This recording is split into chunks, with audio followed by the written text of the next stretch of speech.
Our goal in this class is to teach you how to oil paint. However, we're not going to start there. We're going to start with a medium called gouache. Gouache is similar to watercolor in that it is a water-based medium. It can be reconstituted like watercolor, and it's portable, it's washable, and you can paint with it on paper. The biggest difference between gouache and watercolor is that it's an opaque medium, and so it behaves a little bit more like acrylic or oil paint. Most of the exercises that we're doing are just teaching tools. You're not trying to create a masterpiece with the assignments that I give you.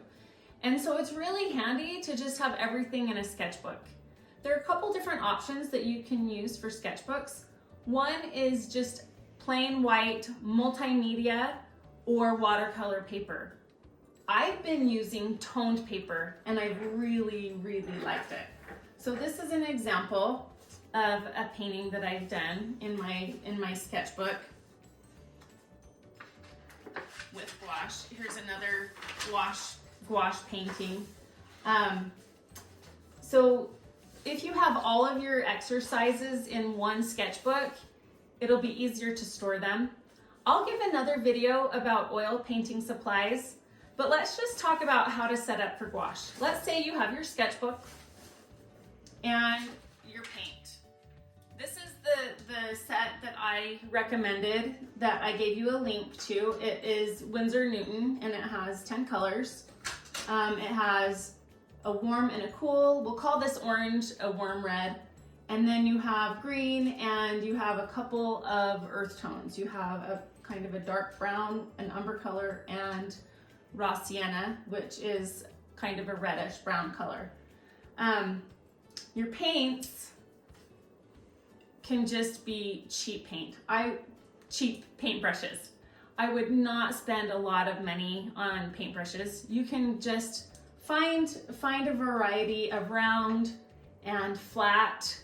I really like using flat brushes because you can create an edge, or you can do a wash.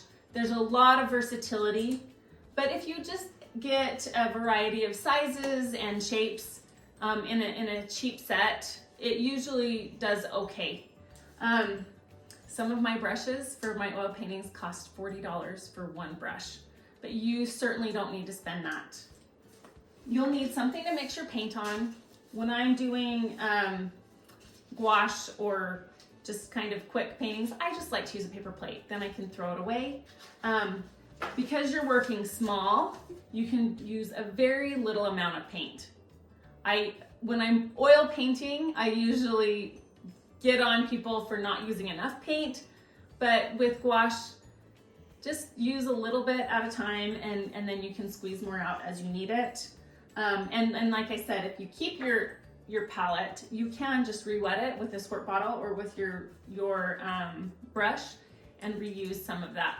The problem is then your colors will get a little bit muddy.